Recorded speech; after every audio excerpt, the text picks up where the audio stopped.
Welcome to the Society of Entrepreneurs 32nd Annual Dinner, a wonderful occasion to celebrate entrepreneurship in Memphis. Thank you very much. Tonight, we warmly welcome new members Chris Brubaker, Brett, Fred, Justin Grinder, and Stacy McCall, and a special, for sure. And a special congratulations to our 2024 Master Entrepreneur, Bob McInerney. It's my pleasure to introduce the president of our board of directors, Susan Stevenson, co-founder of Independent Bank. Established in 1998, Independent Bank has become a cornerstone of the Memphis community, with over $800 million in assets and a commitment to growth and excellence. Now let's celebrate the remarkable achievements of all of our members and the spirit of entrepreneurship that drives our city forward. Welcome, Susan.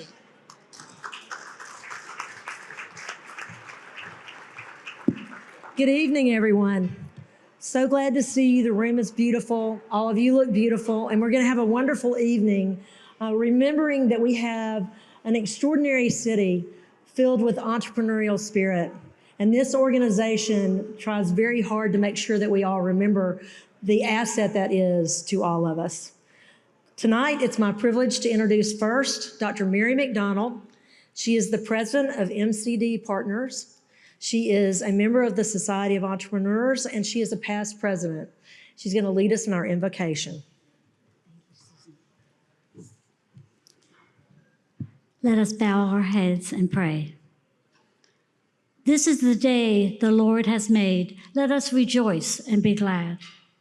Father, with humble hearts, we ask your blessing on this banquet tonight and each person here. We come together to celebrate and honor our inductees into the Society of Entrepreneurs and their many contributions to our community. We welcome them and their friends and families who are here tonight to support and encourage them. Our new members, like all of us, stand on the shoulders of those in the Society of Entrepreneurs who had led the way, the impact the Society has in our community, in inspiring, mentoring, and encouraging emerging entrepreneurs. Our members give of their time and talent for the Society and the greater honor and glory of you, O Lord. O God of comfort, we also remember with love our members who have entered eternal life since we gathered at this banquet last year. Dick Barnhart, John Dobbs, George Falls, Dr. Jerry Freeman, Jay Myers, Peter Wilmot. Their inspiration lives on in all of us, and we hear your welcome to them, O Lord, as you say, "Well done, good and faithful entrepreneur." We also remember with love Ann Yulhorn, beloved wife of SOE founder Walker Yulhorn. Ann, in so many ways, nurtured, supported, and graced the Society as only the wise spouse of an entrepreneur can do. May they all rest in your love and peace, O Lord. Good and gracious God, with grateful hearts, we ask you to bless our food, our time together, and those who prepared this meal, and those who serve. Amen. All right, everyone, I want to invite you to enjoy your dinner tonight. Our fellow SOE member, Karen Carrier, and the Another Roadside Attraction team are going to prepare for us a wonderful evening dinner. Enjoy that, and we'll be back with our program after dessert. Thank you. Once again, I want to offer a welcome to everyone here tonight. I know you've enjoyed a wonderful meal with people that are important to you, and we're grateful to have you with us to celebrate. I want to take just a moment before we begin our program. We'll be welcoming new members. We'll be honoring our extraordinary master entrepreneur. But I want to say, before that all begins, there's someone special I'd like to recognize. A long time ago, before Inc. magazine named us as one of the best places for an entrepreneur to live. Before CNN and Fast Company and Entrepreneurs Magazine said, this is a place you want to launch a business here in Memphis, Tennessee. Long before that, Walker Uhlhorn, back in 1991, looked around and said, there's something extraordinary happening in this community. Take a look at what we're doing here. He noticed that there must have been something in the water.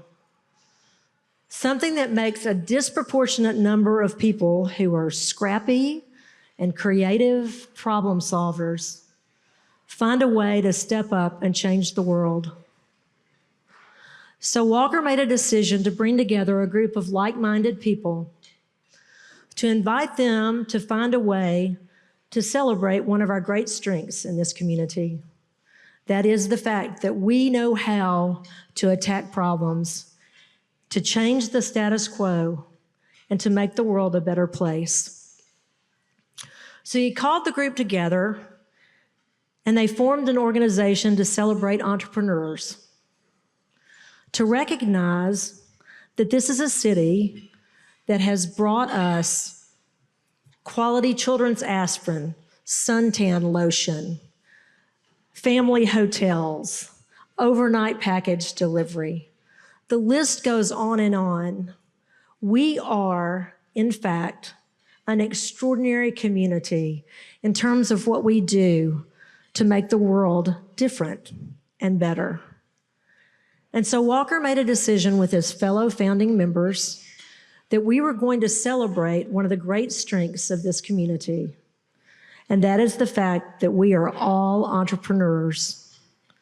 He made a decision that we would find a way to not only celebrate the people who were already successful, the people who've been our foundation, but he would find a way to honor those in the future who could continue to make us better. And in the process, he founded this organization. He doesn't take as much credit as he should. He doesn't remind us regularly that he made this entire evening possible. But for those of us who have had a chance to be a part of this community, we know it really is something special. So tonight, I want to just take a moment for us to recognize and honor Walker Uhlhorn and his fellow founding board members for the gift they have given to all of us, for a reminder that there's a spark that can make a huge difference, a chance for us to be better tomorrow than we were yesterday, for this great city to continue to be a city on a hill that makes a difference for all the world. So I want to say thank you to Walker Uhlhorn, who's over here in this corner.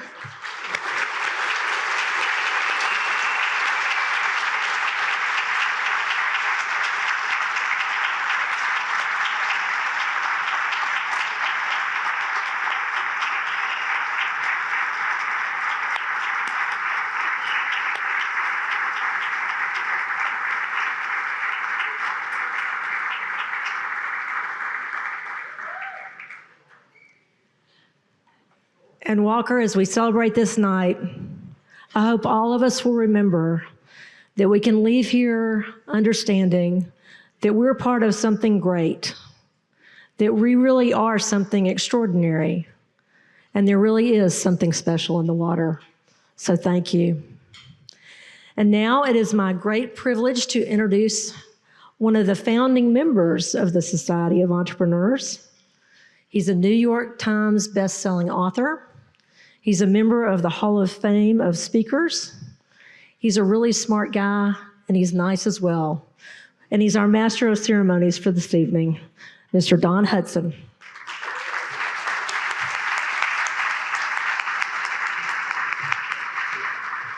Thank you, dear. Well, thank you very much, Susan. Appreciate your kind words. And Susan, I'm so glad you recognize Walker. He's very deserving, great man and a great leader. And I will add parenthetically, but most importantly, at Walker's side all the way was the beautiful and wonderful Ann. She was a great and spirited person who supported the Society of Entrepreneurs all the way. She went to be with the Lord just a few weeks ago, but all of us here, Walker, who knew and loved Ann, miss her already. So, a great night for all of us tonight, a very special night for some of us who will be recognized. And it's always a pleasure to be your MC. I think this is my 13th year in a row. Boy, this is fun. I keep coming back. That's great, but I'm not looking for any applause. I just want you to know it is a little bit of a challenge to come up with a little new material every year. But one of my personal challenges is I want to keep Dr. Bill West laughing, and I've been doing that pretty good. He's a great audience member. But we'll have a little fun tonight along the way with some very serious issues. And tonight, of course, we're here to celebrate entrepreneurship and some sterling examples of success in the entrepreneurial arena. As we celebrate it, I want to tell you a couple of things that I've observed through the years, especially about the members of the Society of Entrepreneurs. They are customarily giving people. They're smart people. They work hard. They employ a lot of people. They've done many, many things to make Memphis and the Mid-South area great.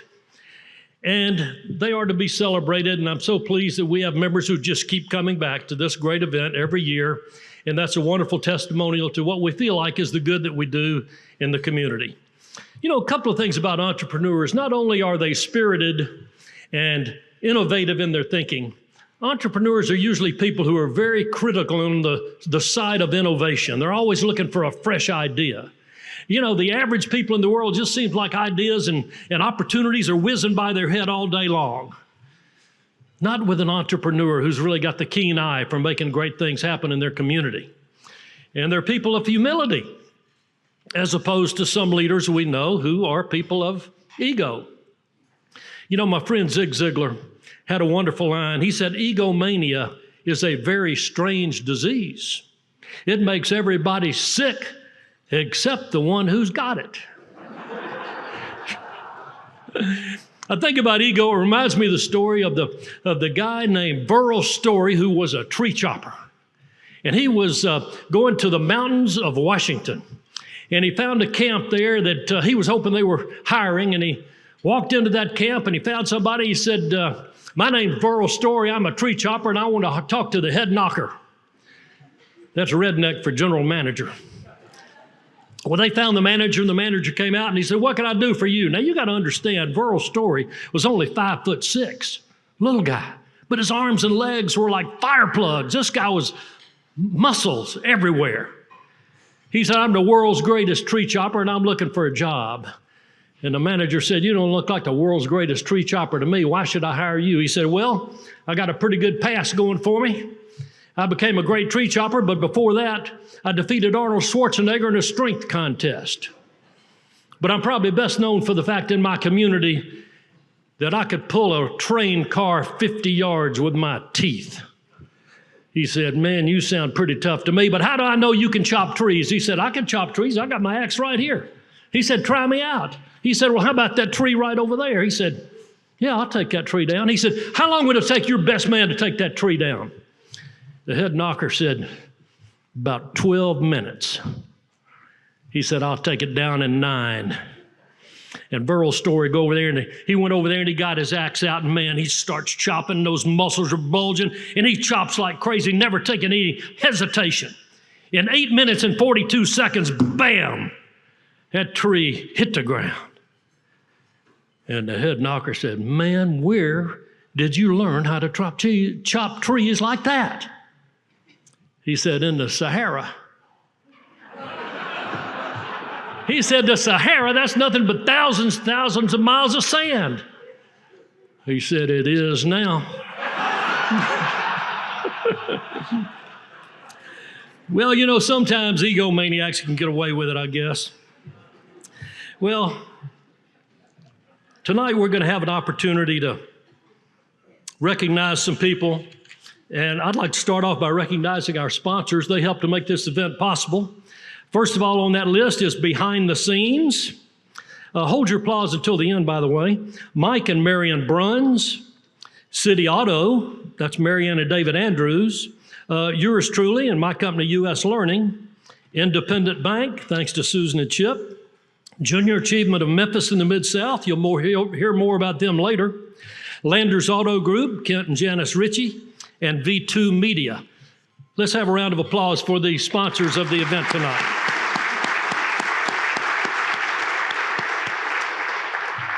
Also, if you'll look inside your program tonight, you'll see the list of other sponsors, table sponsors, in-kind sponsors, et cetera. Please reference that. And I would also like to take a moment to recognize a special organization that we have had the opportunity to collaborate with, because the Society of Entrepreneurs is dedicated to empowering and inspiring entrepreneurs whenever we can. A key strategy for achieving this goal is through collaborative efforts with organizations invested in the entrepreneurial ecosystem in the Memphis area.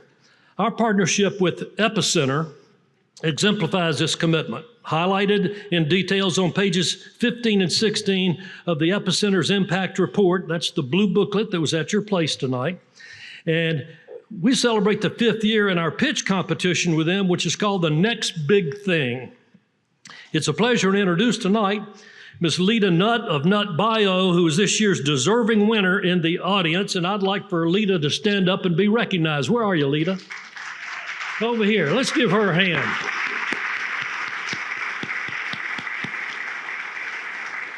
Congratulations, Lita. We're also delighted to showcase Tasha Gillingham Parrish, the creative force behind Sister Soul Seasonings, and you're going to learn about that when you leave tonight, because her flavorful creations await you as you depart. Let's also recognize Tasha. Where are you, Tasha? Back there? Okay. Great. Very good. Well, let's get on with the evening, because it's time to recognize the people we're here to see being recognized for induction into the Society of Entrepreneurs. It's my pleasure at this time to introduce the Membership Committee Chairman, who is CEO and founder of Classic American Hardwoods. Please join me in welcoming Mr. Bill Courtney. Bill.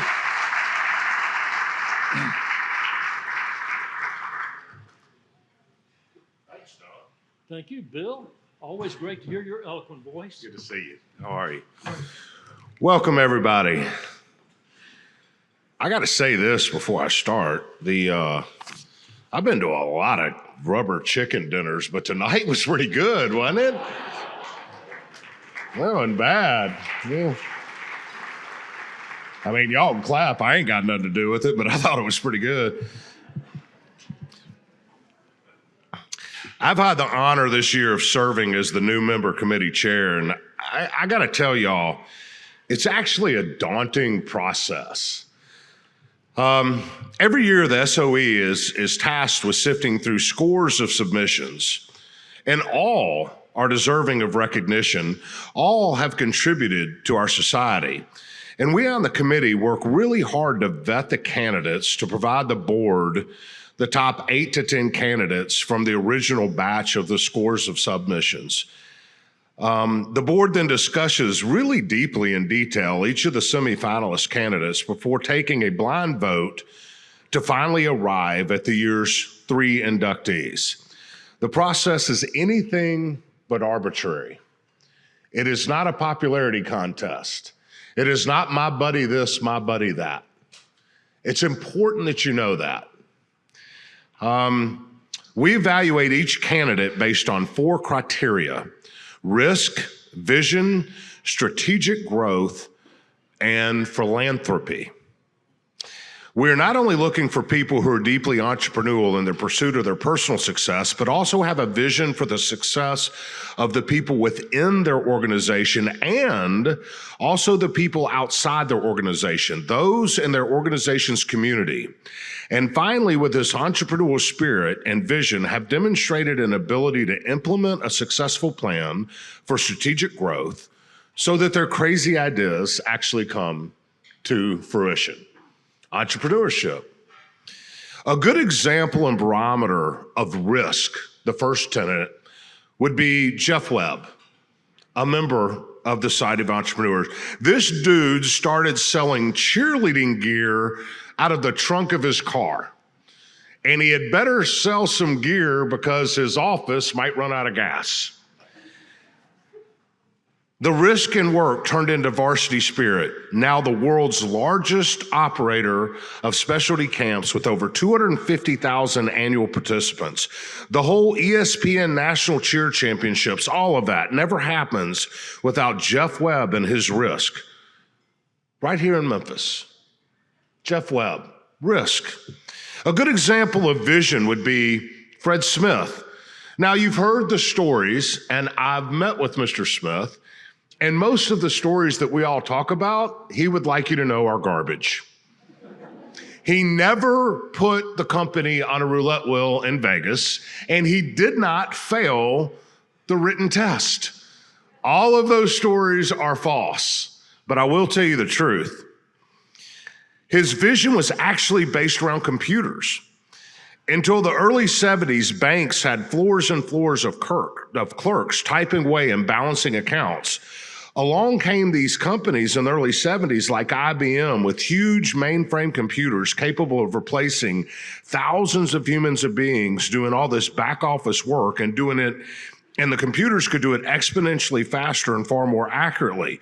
If you've ever played the game of Monopoly and landed on Community Chest Square and picked up the card that says bank error in your favor, collect $20, well, that's because these hordes of clerks made mistakes, and that was really part of culture back then.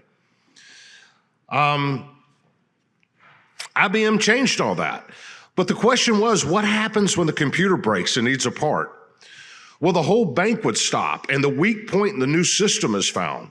Fred Smith had a vision. What if he could provide a service to get those vital computer parts to banks absolutely positively overnight, so that operations in banks would continue seamlessly. And then, as other companies' industries employed the use of computers, increased the speed of their businesses, would they too not need to match the speed with their deliveries? And then, as the speed of all businesses picked up, would not the speed at which we moved goods not also follow? And all that sounded good, but his MBA professors and most of the people in the orbit just couldn't see his wisdom and share his vision. Undeterred and convinced in his vision, he forged ahead and created our city's largest and most important employer. FedEx is a national asset, and it all does exist today because of one very hard-headed man's vision. We're here tonight because of vision.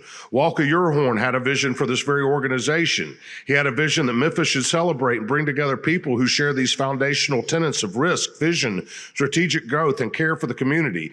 People flocked to Memphis because of Jack Sutton's vision. Priscilla Presley called him one day to ask what he should be done with Graceland after Elvis's death.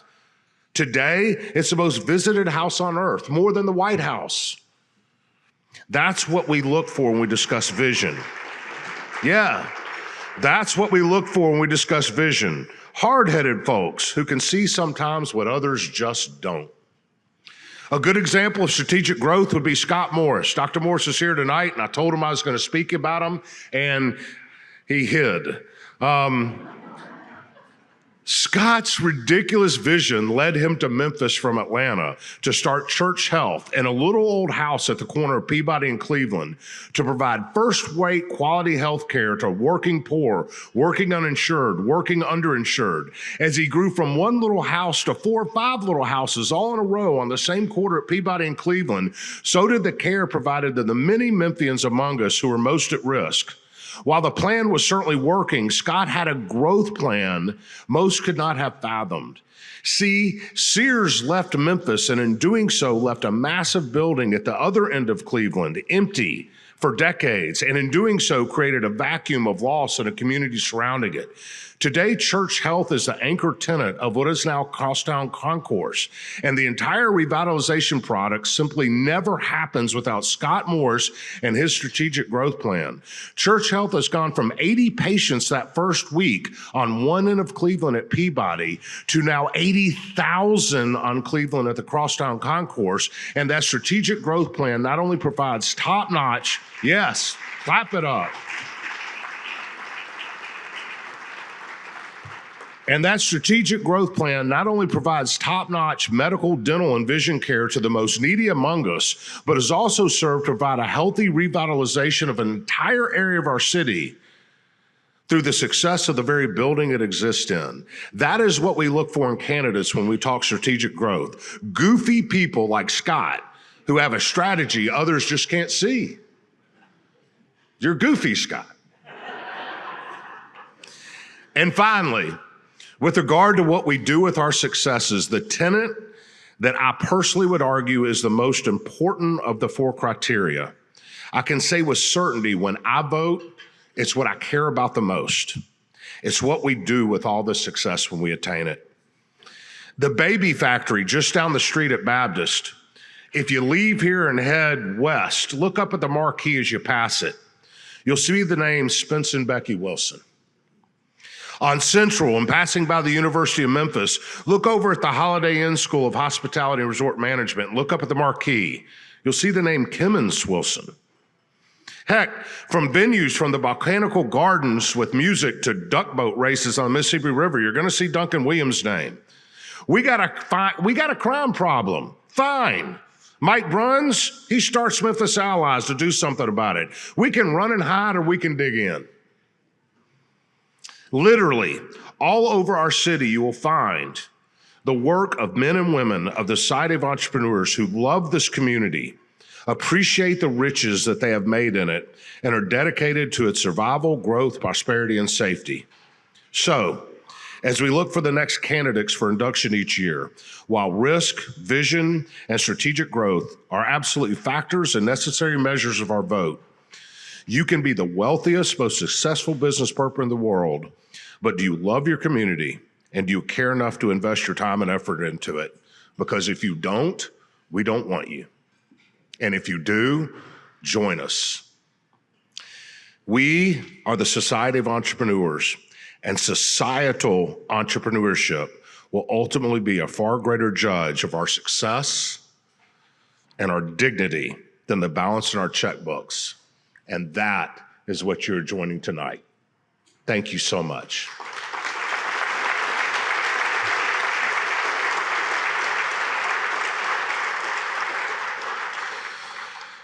It says on the show run, I'm supposed to transition to introducing the next person, so this is officially my transition.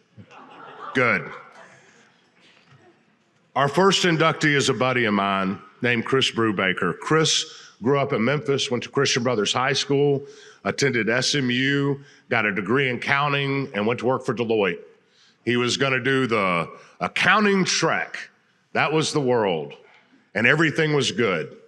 And his dad one day called him in ill health and said, son, I know you're on this trek, but if you'd like my business, I'd like you to have it, but you got to buy it. And Chris had the sum total of a couple of 3 summers of working in his dad's business experience. So basically had no idea what he was doing, but the entrepreneurial tug came at him. And in a short period of time, he made the decision to leave that accounting trail, leave Deloitte, and jump into a business that he had nothing to know really about, and started with a really small business, and the video will tell you the rest. But before I do this is when I want to tell you what endeared me to Chris. One day I was driving through Central Gardens, and I noticed Chris in a guy's yard with a rake, and it wasn't his yard. And I didn't figure Chris needed extra work making $20 raking leaves, so I pulled over, and if he did, I was going to give him $20. I mean, get out of the yard. So what are you doing? And he was out there with some inner city kids also raking leaves, and he was part of this organization. I don't even know what the name of it is. I don't know anything about it, but I know this. They were inner city kids, and he was teaching them to go up, knock on doors, and ask for a job. And then he taught them to do the job properly. And then he taught them to collect the money when it's over with. And then he taught them to ask the people afterward whether they're happy with it. And if they weren't, what they needed to do to make sure they're happy before they leave. The basics of business. Asking for business, working hard to earn the money, collect the money, and conflict resolution, and leaving your customer happy. That's when I fell in love with Chris Brubaker. That was a man who owned a business, run around in front yards with inner city kids trying to teach them the basics and mentor them. That is what it's about. And this video will show you a little bit more about Chris and his story.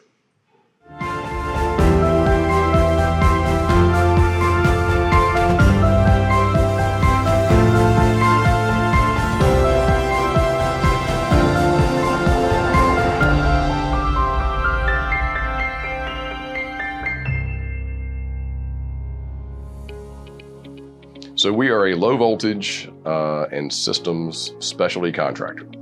We started in the cabling business, telephone and computer cabling and fiber optic backbones, and have moved into security cameras, building access control, prox cards, things like that, paging systems, school intercom, Wi-Fi, fire alarm, any sort of burglary, but it's all commercial and industrial. So any building low voltage system.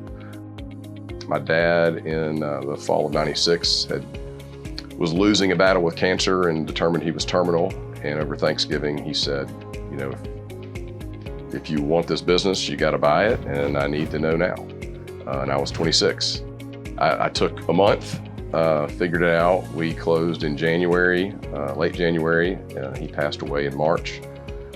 So I came into a business that I had maybe worked a couple of hundred hours in the field as a college student. When I first got in this business in '97, by '98, '99, wireless was becoming a really big deal. Every trade magazine was talking about how the cabling business was going away. And at that time, we were a cabling business. I had somebody come to me that said, hey, we're gonna start a wireless company. We're gonna do a wireless internet.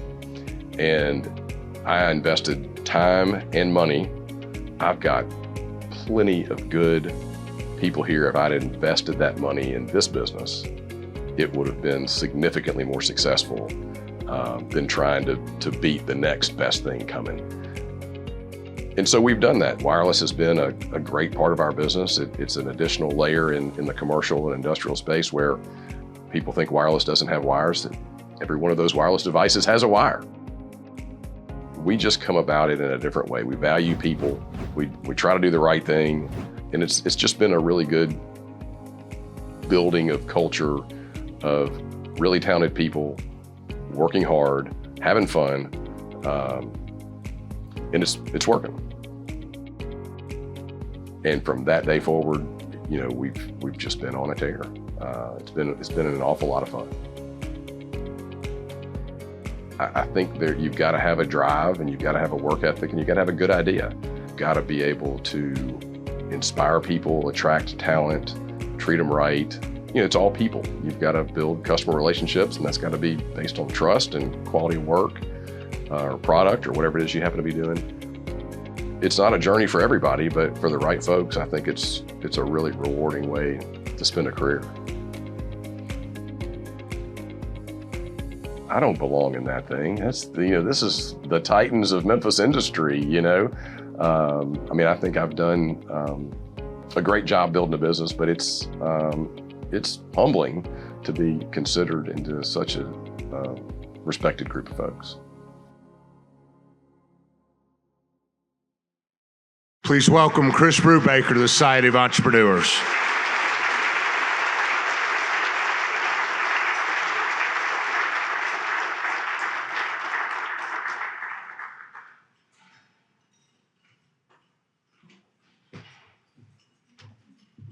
Podium's yours. Are these my? No, I'm going to say my own words, right? Did I take your notes? No, we're good. Good. Thank you, Bill. Kind words. Oh, let's get this going. I think, as the video said, this is a humbling experience. A lot of really impressive folks have been associated with this organization, and so thank you for thinking that I belonged in this group. I feel like I'm maybe speaking on behalf of a lot of people at a table over here, and a lot more that may be accepting an honor like this is really as much about Brent and Cliff and Lois, who are sitting at that table. So it's a group effort. We've got some folks that have been with us a long time, and we've been real successful, and we've had a whole lot of fun, both personally and professionally. So I think Pearson might have told me, I don't want to exaggerate or underestimate, but maybe it was 7 times that I have 3 minutes or less. So I will not, I got the hint. So I would just say, thank you for, I think you heard the story. My dad's not with us. I would love for us to be sharing this. I know Fred Grinder's loving doing this with his kids. We've got a long history together with Brett and Fred and Justin in business, and Stacy and I. It's a special night. Stacy and I go back a long way, so it's a special night to be inducted with that group. So I'd like, I wish my dad could be here. My mom is here. I appreciate her love and support all these years. And I look forward to becoming engaged in this organization that has a lot of like-minded folks that want to do something good for Memphis. So thank you.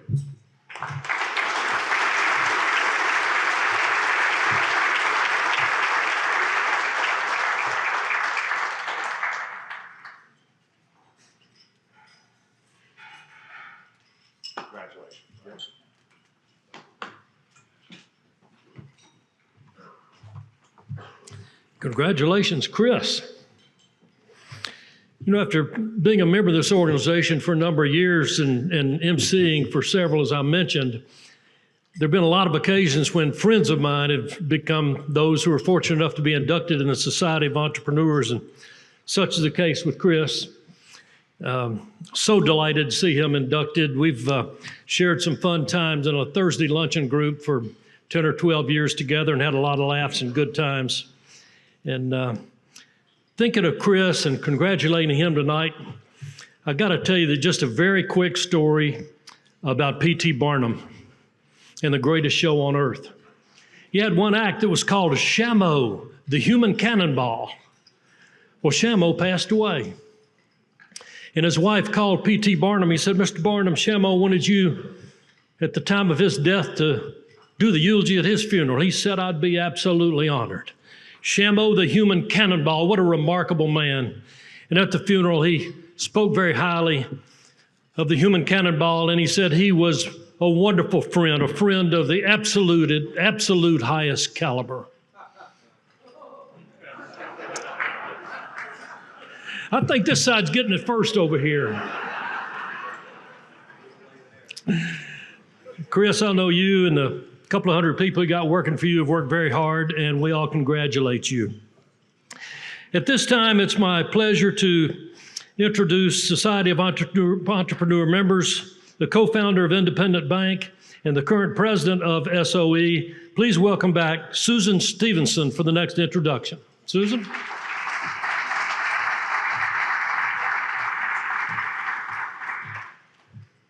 Hello again.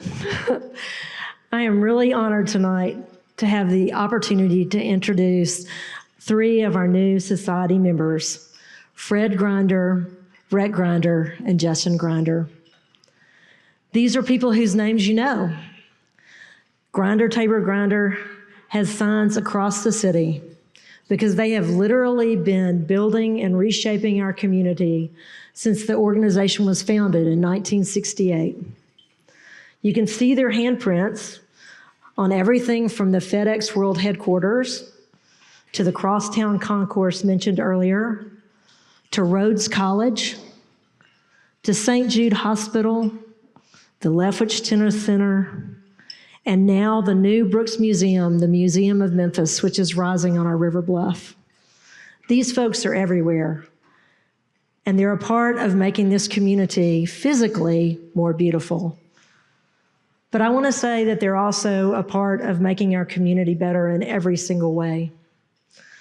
This company was founded by three gentlemen who were seasoned construction veterans: Edward Grinder, Harold Tabor, and Curly Grinder. And I know that all three gentlemen who are going to be inducted tonight would say to you that they are standing on the shoulders of giants. People who were committed to this city in a way that was important and meaningful.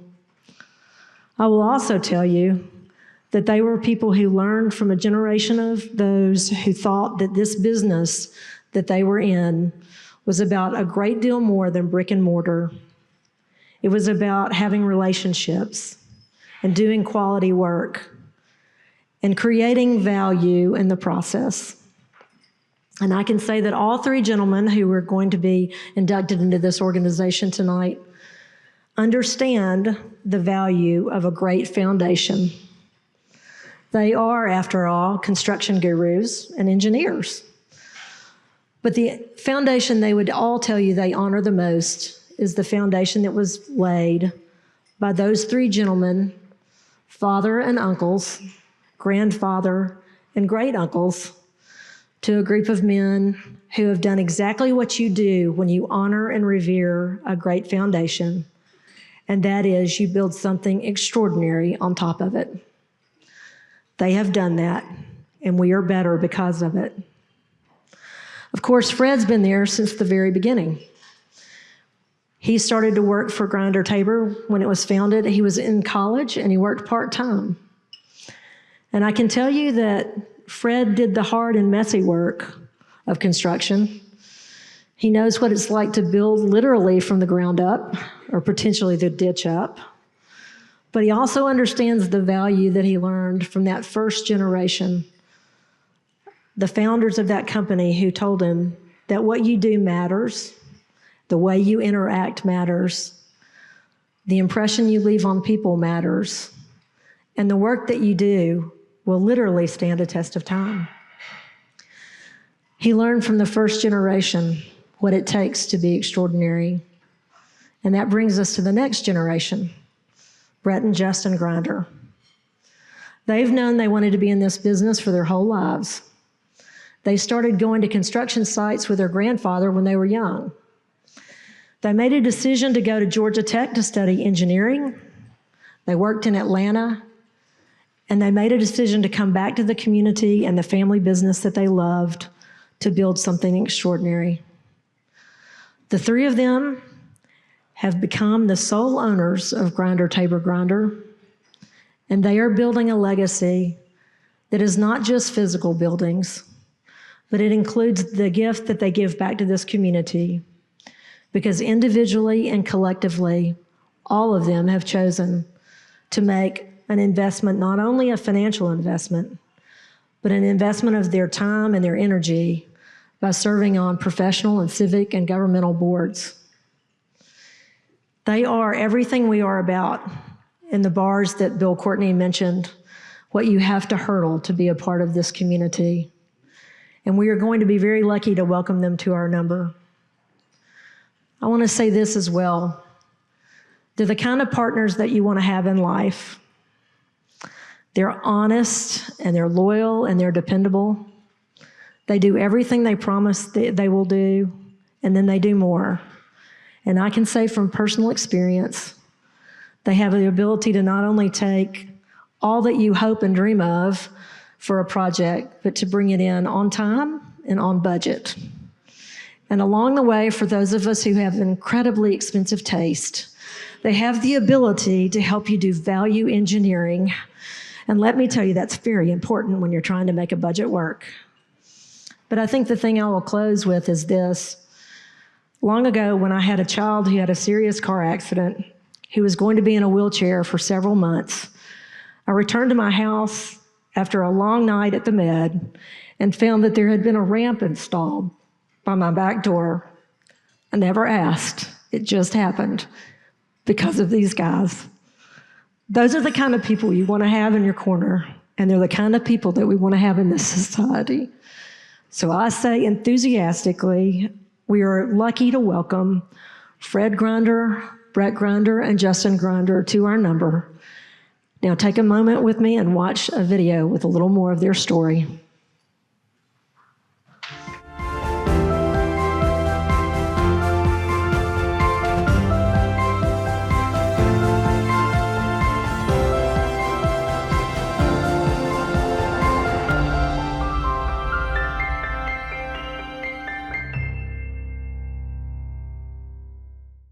My mentor, and you said my father, but that was my mentor as a young boy, and very much looked up to him.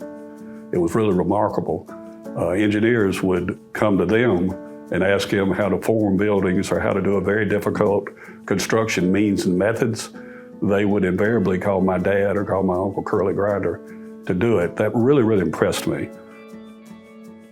Find the very best people in that business, the best company, the one with the best culture. Doesn't have to be the biggest, doesn't have to be the most profitable, but the best. Work for them, surround yourselves with those people as long as you can. And then once you get to the point where you're ready to start your own business, jump in with both feet. Don't do it tentatively. Don't try to do it on the side. Don't try to, moonlight at it. Go ahead and just jump in with both feet. Depending on what your age is, that's going to be your best chance of success. And it sort of forces you to have success because you don't have your feet in two different things where you could pull back when the times get hard. You'd be better off just to be there and have to grind through it and make it work. And then once you do get established, I'd recommend you stick to your knitting. Basically stick to your knitting and be the best in that specific industry, and be good at what you're good at. Well, the culture, when I started in the business, we probably had 10 people, and the company has grown, but what we pride ourselves in is having a family atmosphere in this company that's not a structured, you cannot access Fred Grinder or Brett Grinder or Justin Grinder until you've gone through a vice president. We've got an open door. That's why you will see when you walk around our office, it's an open concept. Our office doors are open, and you can come to us at any time. So we kind of cherish keeping it like it was back when it was 10 or 12 people. That people collaborate together. They're not afraid of stepping on the boss's toes. And it's a culture that is really the same culture as from the time I got in this company. Treat your people right, treat your clients right, and collaborate together to put out the best product you can. We are humbled and honored by being included in this group. It's an amazing group of people.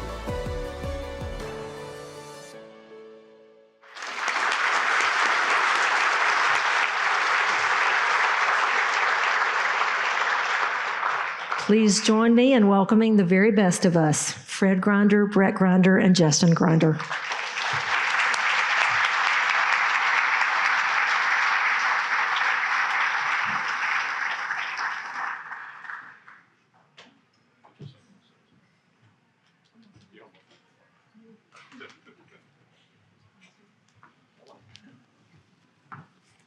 What a group.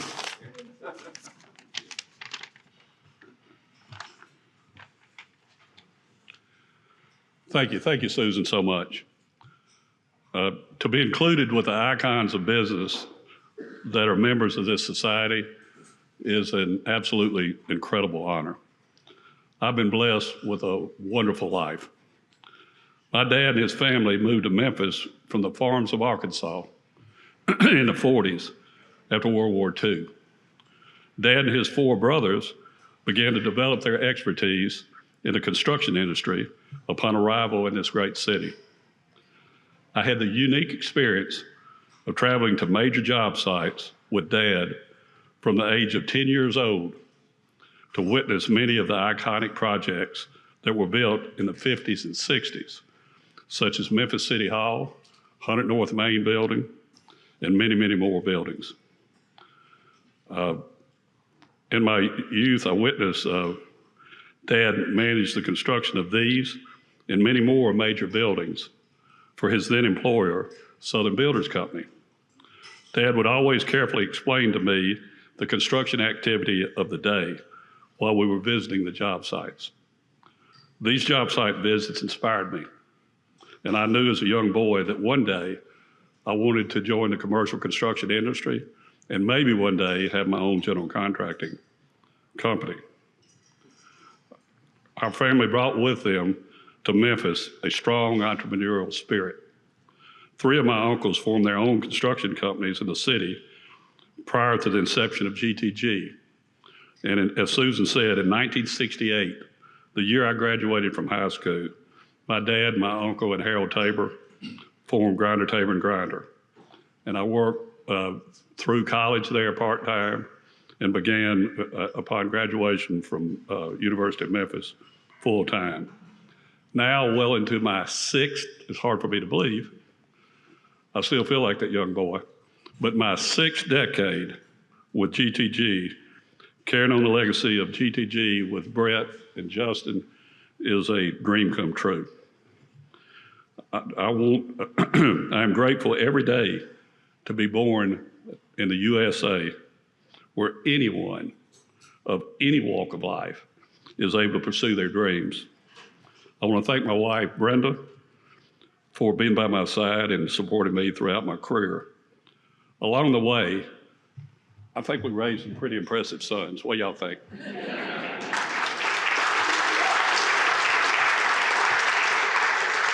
We are so very grateful for this honor. I know my dad's looking down with a smile.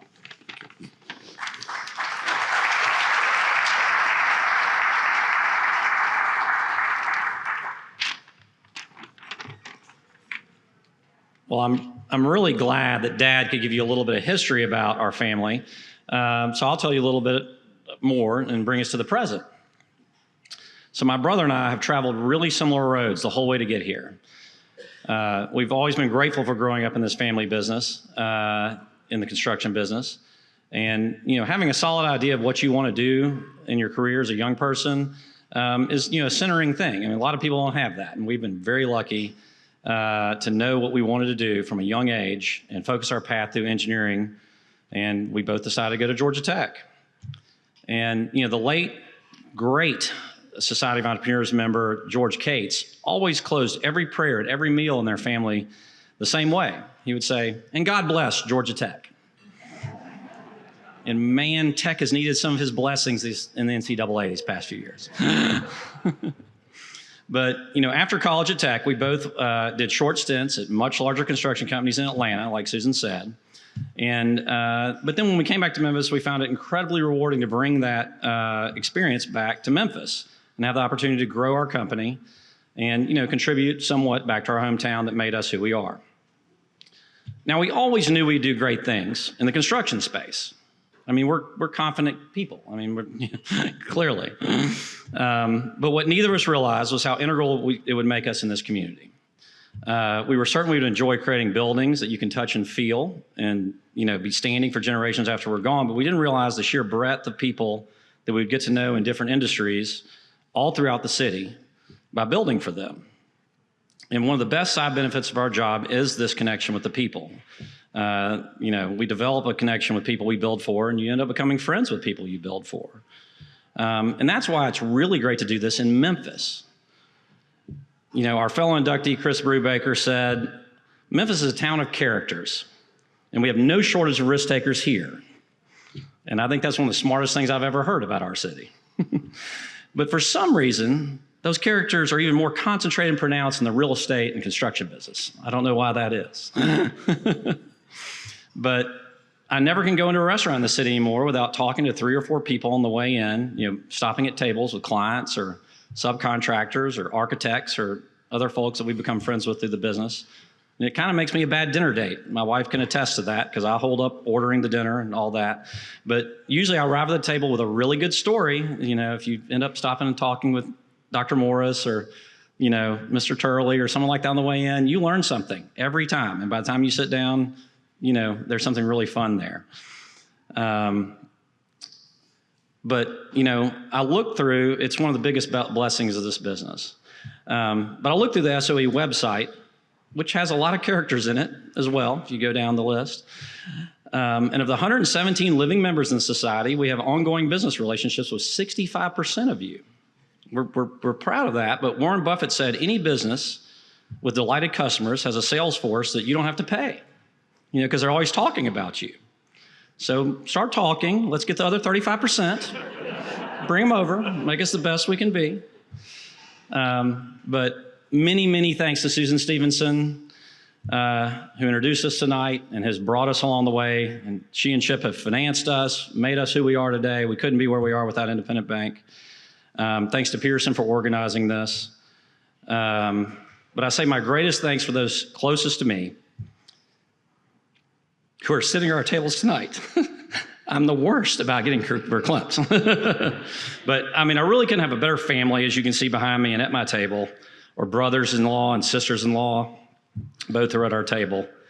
And partners like Ben and Matt, who are our vice presidents, who are at the table. And then, the members of the great class of 1991 from Memphis University School who were there, the Alperts and the Flynn's and the Lambersons and the Pogues. No one is luckier than me. We say go Owls a lot in our house, and those are the people who do it. But to the rest of you, the Society of Entrepreneurs, it's a true honor to be included with all of you tonight. We are really looking forward to getting to know all of you and being with you, and we will do our best to get that client figure to 100%.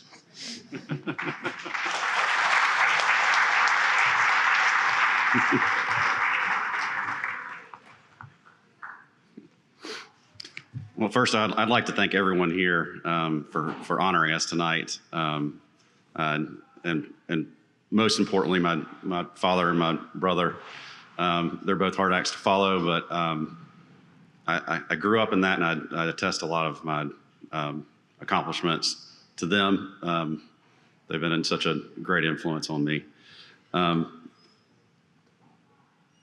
so happy that my brother was able to tell you about our present circumstances and how we came here today. But I'd like to tell you about our vision for the future. We believe Memphis is on the best trajectory we have seen in our lifetimes. I think everybody here can agree. Despite our city's challenges to be in the commercial construction market, and a city that in many ways is just being discovered by major corporations and manufacturers, it's put us in an enviable position. We've been able to overcome these challenges with supply chain breakdowns and price inflation and things like that by always having a more than one approach to any problem. We're engineers. We like to solve problems. That's the best part about being in this business to me. We're now able to build an entire project in the virtual world with 3D modeling, and we actually build every piece of the building digitally, every steel beam, every piece of ductwork, every wall, and we're on the leading edge of that technology. And we're just now seeing artificial intelligence being added to make this 3D modeling occur even faster. So it's very exciting to be in our industry right now. We have over 100 employees today compared to maybe 30 when I came back from Atlanta. We're very proud of that. We only hired people with construction or engineering degrees back then. And while we still seek out bright engineers, we now have people from every background. We have former high school teachers. We have a former Waffle House recruiter. No kidding, she was from Waffle House. And it's a little known fact that Waffle House has one of the best management training programs probably in the corporate world now, because they're started by Georgia Tech grads like us. I expect our number of employees to grow from 100 people to double, maybe triple that in my career. We'll continue to hire and add quality jobs in Memphis. We have purchased all the land adjacent to our current office. Some of you may not know that, but we've done that recently, and we're planning on building another building. We're planning on expanding in Memphis so that we can continue this growth, and we're very excited about that, to see that happen in the coming years. I most of all want to thank our GTG family for being so integral to growing the business, allowing us to have such a positive impact on the community. Thank you, Ben Cooper and Matt Futrell. They're with us tonight. We've done great things together, and we'll continue to do great things in the city. And I know both of you will make Memphis a better place and lead us into the future. Our overall goal for the future is to make Memphis a better place. We will do this by improving the built environment with all of our new projects ahead of us, like the Brooks Museum on the riverfront, renovating the Sterritt building, continuing our Rhodes College Master Campus Plan, and adding a new Hyde Chapel and Arts and Science building to the Memphis University School out east, which is so very near and dear to our hearts. Brett and I were both graduates of MES and very proud to be a part of that project. And supporting the ever-increasing number of good-paying jobs. We were excited about playing our part in supporting all of these things and making Memphis a place all of our children want to come back to after they go to college.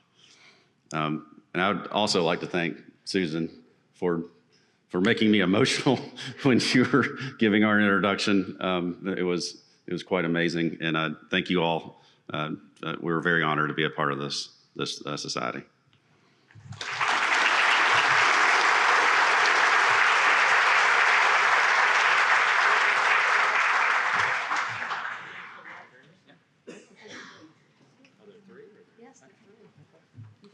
You gotta get your photo made. Here we go. This is important. All right, turn and smile. Turn and smile.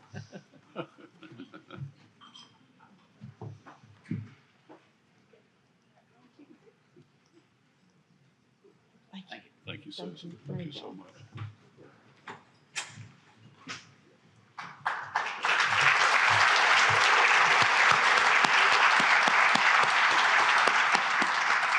Congratulations to the Grinders. And Fred, I heard you recently had a street named after you. Way to go. I'd say you're on a roll in 2024. Keep up the good work. At this time, I'd like to introduce the next introducer. He is a vice president of the Society of Entrepreneurs. He is president and founder of Competition CAMS. Please join me in welcoming Mr. Ron Coleman.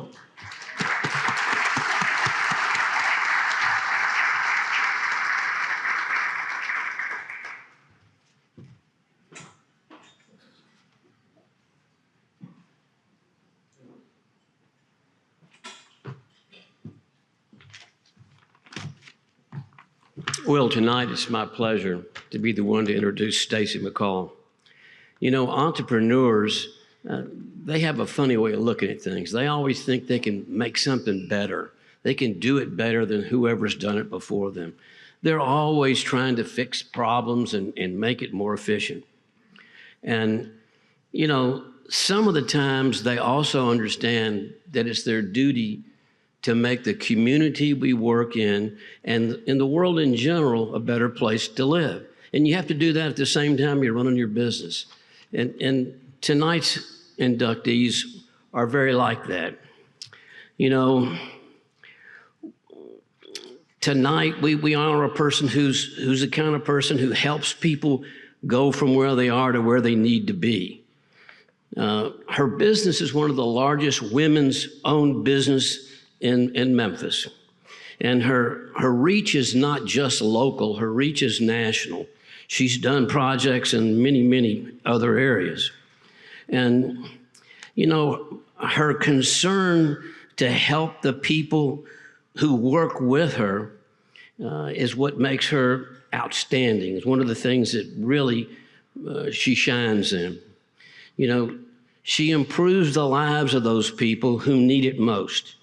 She has been able to provide a ladder to the unskilled workers who, you know, are interested in raising up and getting better and doing a better job and making their circumstances better. I would say this, she has had a number of titles.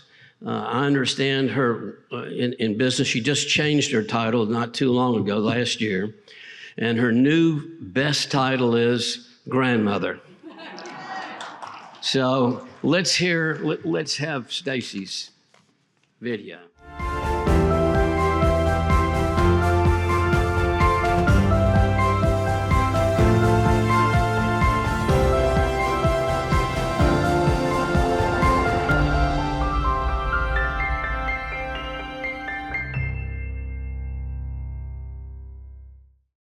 I started the journey at Mississippi State University and did some co-oping stints out in Texas and found out that I really did enjoy that and had an opportunity to work for Mobil Oil offshore Louisiana. And I would fly out in a helicopter 100 miles offshore, work on a platform. Well, I loved working in the oil field. I loved learning. I learned the hands-on participation, all of these things that I didn't realize at the time were preparing me for my next career, which is an independent business owner. The first dipping my toes into independent business ownership and being able to build something from scratch started off in Tuscaloosa, Alabama, when I started a franchise with my husband. And then we started growing in the industrial manufacturing region of the heart of Alabama and Mississippi. Then NAFTA came along. Oh boy, then we had to start remaking ourselves because factories went south to Mexico or north to Canada. And we started becoming more involved in property management and healthcare. And our journey then took us to Columbus, Mississippi, and then ultimately Memphis, Tennessee. One thing led to another, and now I'm going, oh my goodness, which way is up? Or where is the next opportunity for us to invest not only for our future, our family's future, but for the future of the people who have come along and joined our team? And then what can we do to give back for Memphis? Even as recently as the last couple of years, we have put in the hours just like we were at the beginning of our entrepreneurial journey, which I think has made all the difference in the world in the team that we have in our organizations, and that the biggest investment that we could make is in our people. Because we say that in the company, if we don't take care of our people and meet those needs, they have no way to meet the needs of our customers. When Ron called me and said, Stacy, you're going to be inducted into the Society of Entrepreneurs, Chris told me this was the wrong word, but I thought I was an imposter. I was going, how in the world could I be considered for an organization based on those who have come before me? So I am very humbled and was speechless, basically, when I was told by Ron that I had this opportunity to join the individuals that have made Memphis and the entrepreneurial environment that it is, what it is today.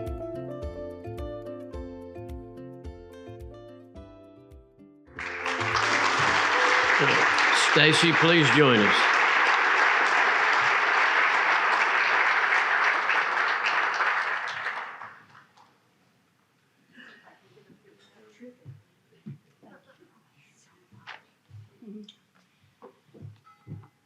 All right, usually I fly by the seat of my pants, but I brought a note tonight because of Pearson, right? To stay on task. But thank you, Ron, so much. Thank you for being a part of my journey. Thank you for being a part of the community and us coming alongside us. And I thank everybody that's here tonight that has made a difference in my life. And I want to follow some notes so I don't get too emotional. So who is Stacy? I thought I might introduce a little bit more of who I am. Well, per my husband, I'm a band nerd. I was a child whose favorite pastime was climbing trees. I was dressed in flannels and blue jeans until age 12 by my father, which might have been why my mother was walking one day and they said, Elizabeth, I didn't know you had a son. To which my mother said, I don't. And so I had a teacher my senior year in high school, and y'all will understand this if you know me about questions, who pulled me out of the classroom and said, you're asking too many questions, Stacy, and you're upsetting the class. All they want to do is know the answer, not the why. I also am one who has no rote memorization skills, and I stink at spelling, and that's a terrible thing when you have a mother who was an English teacher. When I decided to become a petroleum engineer, it was because I liked rocks. Rocks, that was the reason. Aunt Jean would remember that, is even a little child, I loved Gurley rocks. And family would say I still have rocks today. I had 4 classes my freshman year with my future husband, Chris, and I never even knew it. You know why? because I sat in the front of the class and he sat in the back of the class. I co-opted a semester in Amarillo, Texas. Well, I showed up in Amarillo with a traffic violation, with no place to stay, and all that I owned in the back of a car. Well, also while co-oping, I remember going into a town with not a place to stay, and the best I could do was pay a young lady to sleep in her waterbed with her just so I could get through the semester. There are times that we do desperate things, right? I'm also, though, one of those that still saves ribbon today because I might need it for something, sometime, somewhere. But my favorite quote is by Abraham Lincoln. He said, "Almost all men can endure adversity, but to know the true measure of a man, give him power." It's amazing what it will do to those that don't have a respect for what they've been given. So one of my most favorite things that ever happened in a business meeting, I was in a meeting with my father-in-law, my brother-in-law, and my husband. And all of a sudden, my brother-in-law stands up, slams his hands on the desk, and he goes, "Stacy, why can you not just give in?" To which my response was, "Well, it's just not in my nature," which wasn't really received very well. One of my biggest compliments I've ever had was when Mr. Henry Turley told me I was peculiar.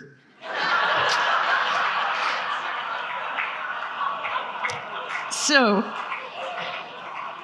there's so many things that make me who I am today, and I am truly blessed, and God has given me so many opportunities to share and be a part of so many things that are greater than myself. And so I want to at least say one thing that Ron brought up earlier, that I am a new grandmother. I have two precious grandchildren that are 9 months, Sterling, and 4 months, Hadley. And then beautiful children that have blessed me, Ashley, Benjamin, and Caleb, and a son-in-law, JC, and a daughter-in-law, Azaria, and then a great family of friends. And I cannot say how much that I appreciate everybody's attendance tonight and welcoming me with open arms. So thank you very much for everything that I have received in the thanks and the compliments tonight. And I look forward to the journey, and thank you for being part of my journey, each and every one of you.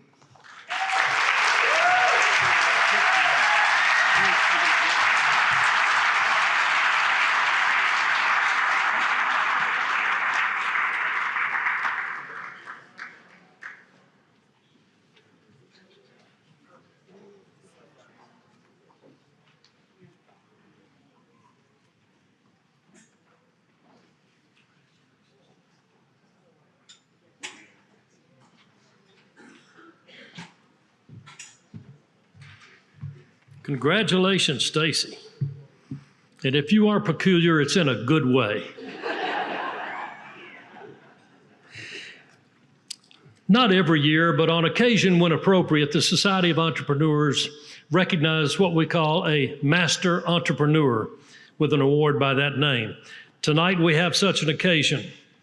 And right now it's my privilege to introduce the founder of the Church Health Center and a 2011 Master Entrepreneur recipient, Dr. Scott Morris, and also Chairman of the Board of Junior Achievement of Memphis in the Mid-South, Kelly Lomax, to introduce our 2024 Master Entrepreneur Award recipient.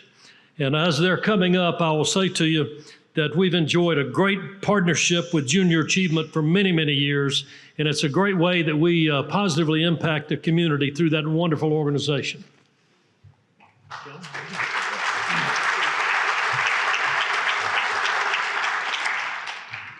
So the Master Entrepreneur distinction is not awarded every year.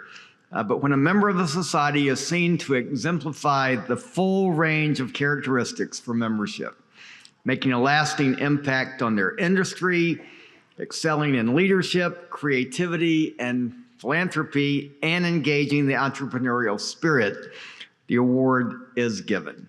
And this year, there is no one more deserving than Bob McInerney.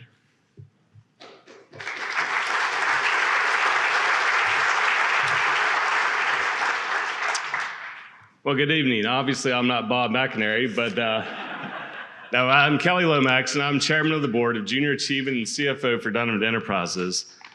And I must first start off by telling you how really honored I am to be here tonight, celebrating with so many innovators who have helped shape our great city. So thank you for all that you have done. So my job is to explain to you how Junior Achievement and Society of Entrepreneurs are partnered together. Well, we both have a lot in common. First, we both believe that when starting a business, a successful business from scratch, it doesn't matter if you're a fifth grader or an entrepreneur. It takes a mix of vision, hope, and hard work. But we also know that entrepreneurs are absolutely essential in driving a vibrant economy. Now, at Junior Achievement, we also have a special connection with tonight's Master Entrepreneur honoree. You see, Bob McInerney was once a board chair of Junior Achievement, and his son Kevin serves on our board today. Now, both of the McInerneys already know what I've enjoyed learning by serving on the board of Junior Achievement, and that is business leaders can have a huge impact on the way that our children see and engage with the world, especially as entrepreneurs. It's because your examples and your successes, it can help our children create a different way to see their futures. And at Junior Achievement, we start our job very early. Beginning as early as kindergarten, we introduce the children to your stories. And then by high school, we catapult these students into classes that give them the tools to not only understand the economy, but help them build their own personal business plans. Now, Bob, you have helped us plant the seed of hope and hard work in the next generation. And you have helped us to ensure that all of the children in our region have an opportunity to see themselves as entrepreneurs. We are grateful for your vision and your belief that when a child sees themselves as an entrepreneur, they believe that they have all the tools they need to take on any challenge, they can solve any problem, and they can change the world. So from one board member and one board chair to another, I'd like to thank you for all that you have done in paving the way for what Junior Achievement has become. Today, we serve children in over 70 counties throughout Tennessee, Mississippi, and Arkansas. And this year, we are scheduled to bring our K-12 programming to over 30,000 students, which is an all-time record. It beats the record we set last year, which beats the record we set the year before. We have grown from serving only 4,500 students in 2020 to almost 35,000 students this year. But we don't do this work alone. Our partners like Code Crew, Epicenter, Light, and many others throughout our community help us to ensure that the dream of starting a business at any age can become reality. Our job at Junior Achievement is to ensure that no matter how any child gets to the entrepreneurial table, they have all that they need to believe in their future and build a life of choice. So Bob, on behalf of myself and all of Junior Achievement, I would like to congratulate you on this incredible honor and thank you for helping us at Junior Achievement ensure that there are master entrepreneurs to celebrate for years to come. And to all of our friends at the Society of Entrepreneurs, thank you for allowing us to be a part of this great work. Thank you.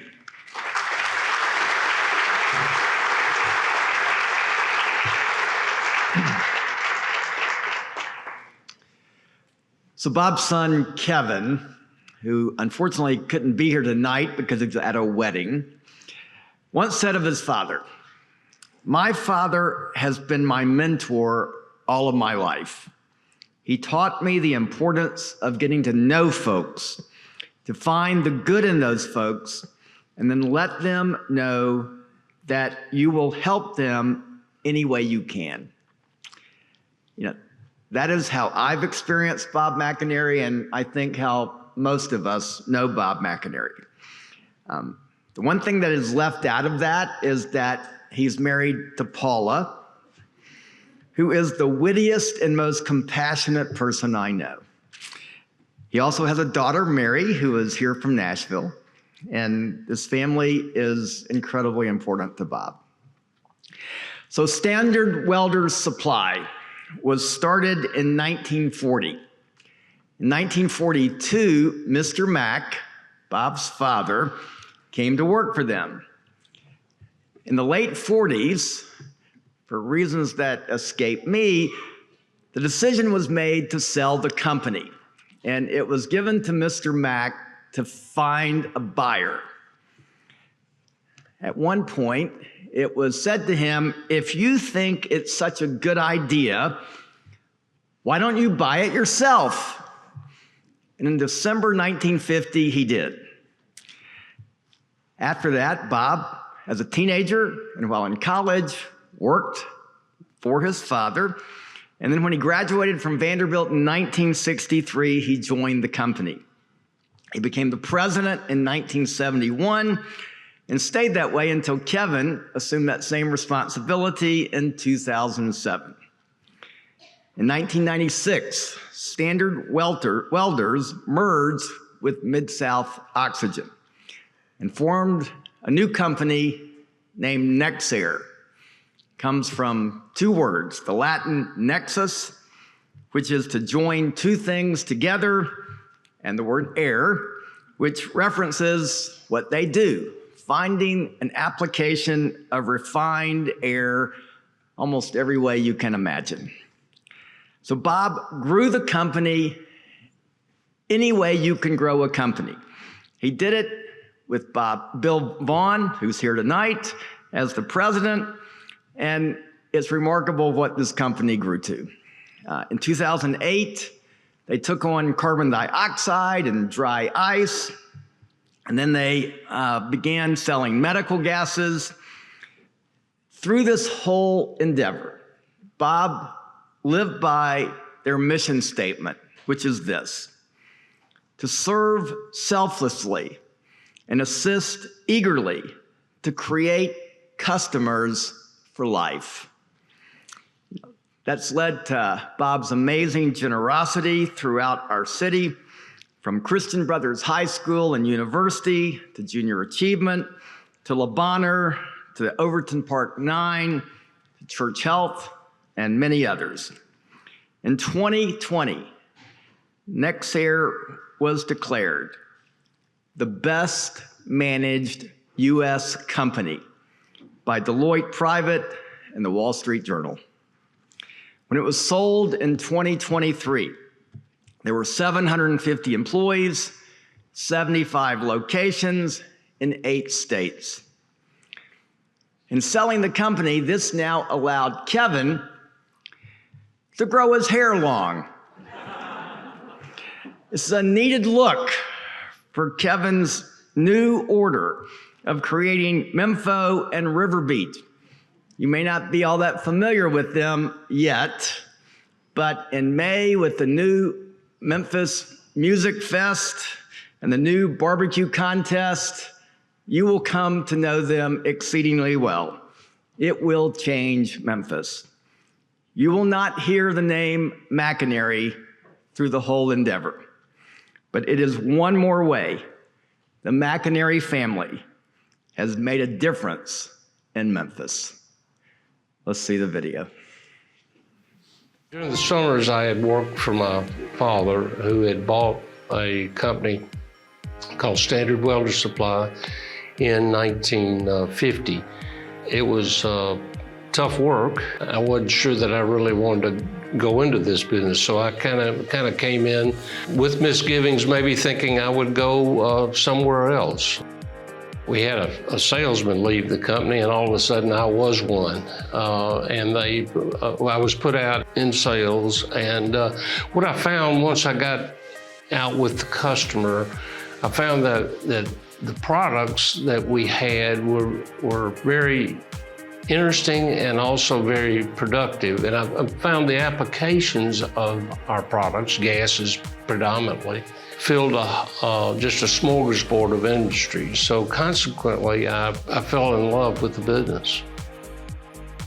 When I went to work for my dad, he went out of town one time and suddenly he said, you're in charge this week.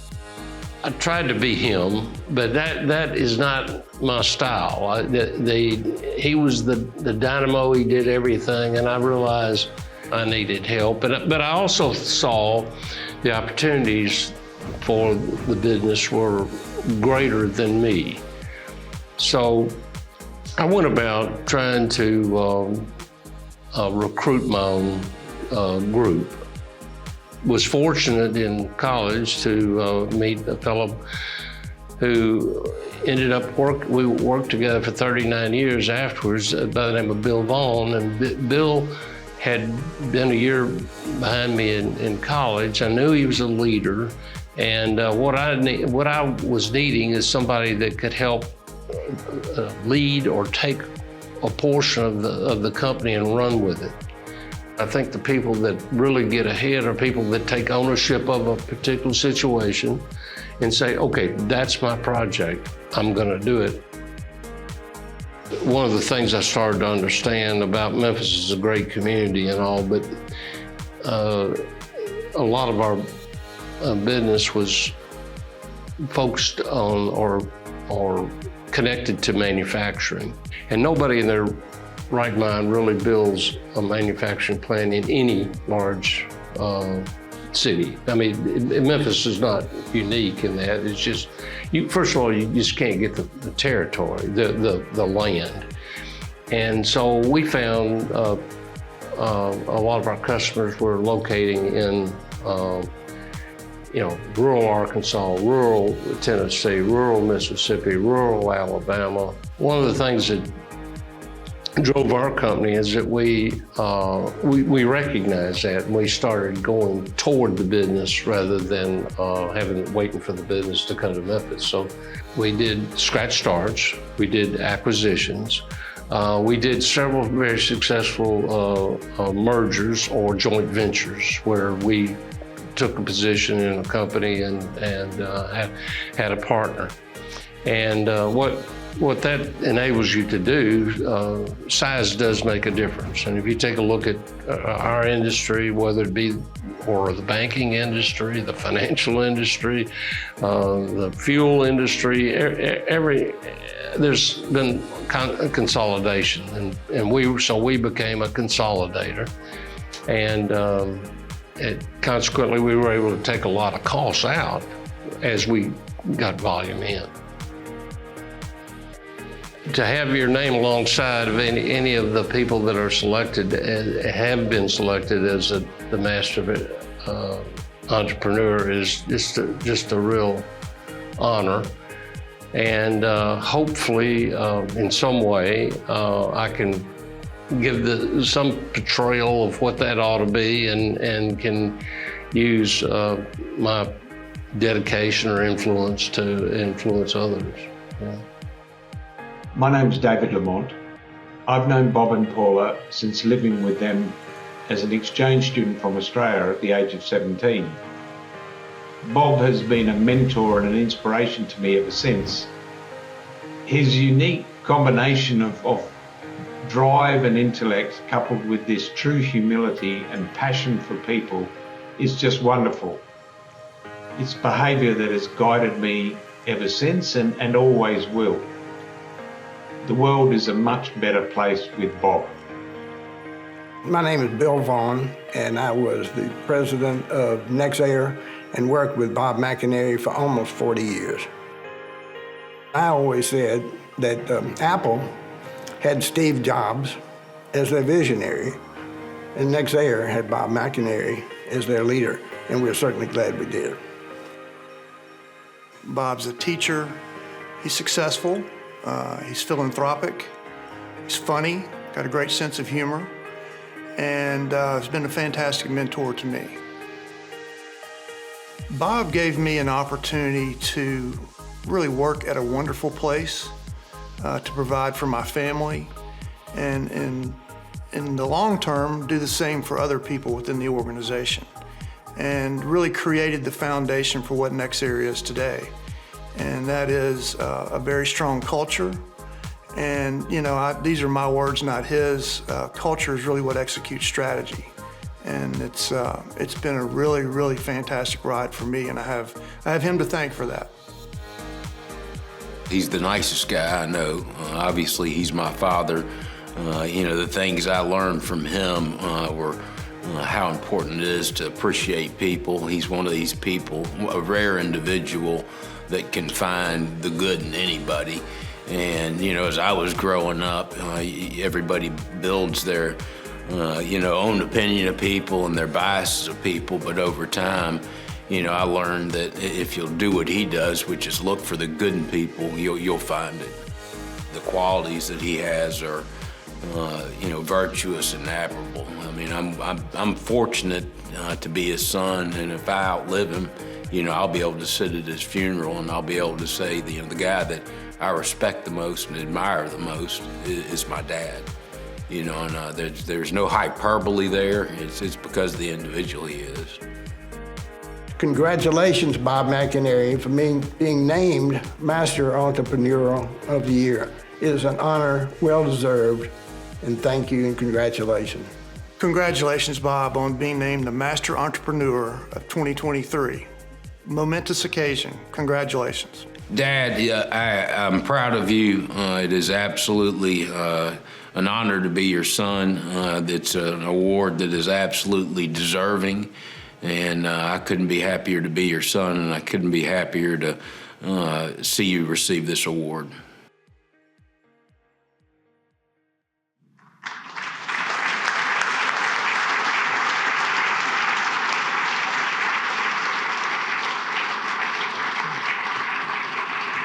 Our Master Entrepreneur, Bob McInerney.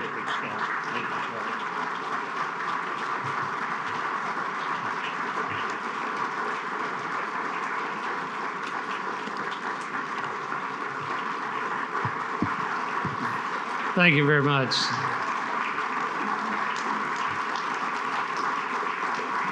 Thank you. At home, I'm lucky if I get a sitting ovation. So I want to thank you.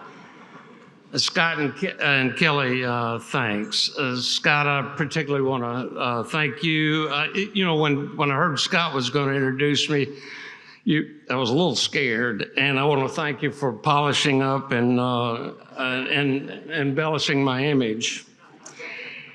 Seriously, receiving the honor from a person, a neighbor, a friend, and a person like Scott Morris, who's done so much for Memphis, is really special. Thank you to the Society of Entrepreneurs, and I thank you for the Society's work that you're doing in advancing entrepreneurship through Pearson Crutcher. Kelly, it's uniquely rewarding to receive the recognition from such a great organization as Junior Achievement. For over 70 years here in Memphis, JA has delivered the message that business and profit are not dirty words. You and Lee Mansberg are doing just a wonderful job in our community for our youth. Tonight, we're surrounded by a room full of individuals who are the examples of the JA ideals. These entrepreneurs are not only successful for themselves, but they provide a great job market, but they're also the funding source and the engine for our health, our educational, and our other charitable endeavors. It's wonderful to share this event tonight with my wife, Paula, of 57 years. And as Scott has said, she's beat me into shape many times. Equally nice is to have my daughter, Mary, here with us, along with my grandson, Oakley McFerrin, who is he's representing 8 of our grandchildren, and we'll have to give this talk later. So, As the introductory film illustrates, I owe my own success to the team that made up NextAir. Many of those officers, directors, and advisors are here tonight or were mentioned in the introductory film. I thank them for being a part of the NextAir legacy and building the dynamic business model that we put together. As a three-generation business, I was blessed to work alongside my father and learn his really hard work ethic. Equally rewarding was watching my son, Kevin, mold our company into an energetic and financial giant. This event serves to punctuate the values that our family holds dear. That work will continue to flourish in our family office. Hopefully tonight serves as a guiding light to our grandchildren as they embark on their entrepreneurial journey. Finally, I'd like to congratulate tonight and welcome the inductees, Stacy McCall, Chris Brubaker, Fred, Justin, and Brett Grinder. They're great examples of their outstanding business leadership and people that really do a lot for Memphis. Thank you for letting me be a part of this momentous occasion.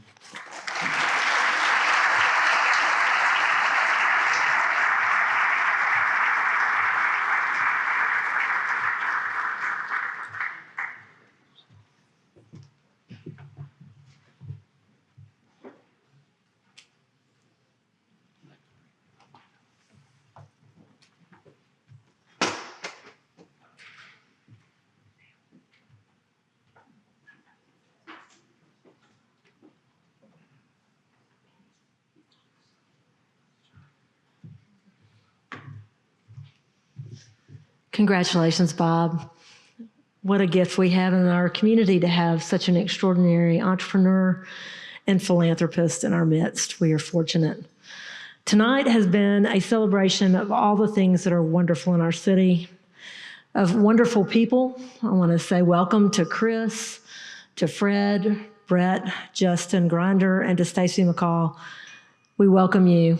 I also want to say to all of you who are here, please leave this room remembering that there is something special about this place.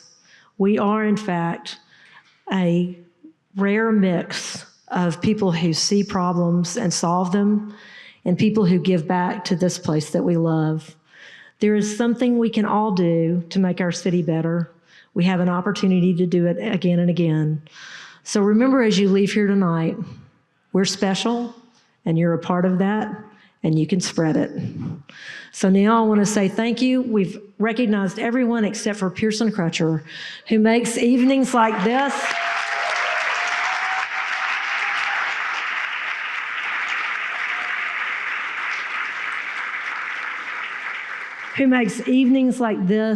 seamless, but who also makes the work of the Society of Entrepreneurs meaningful and makes certain that we continue to have an impact on the future of this community. So thank you, Pearson, for everything you do. Now, I hope everyone will enjoy our bar and our band and each other. Thank you for being here tonight. We appreciate you all. Good night.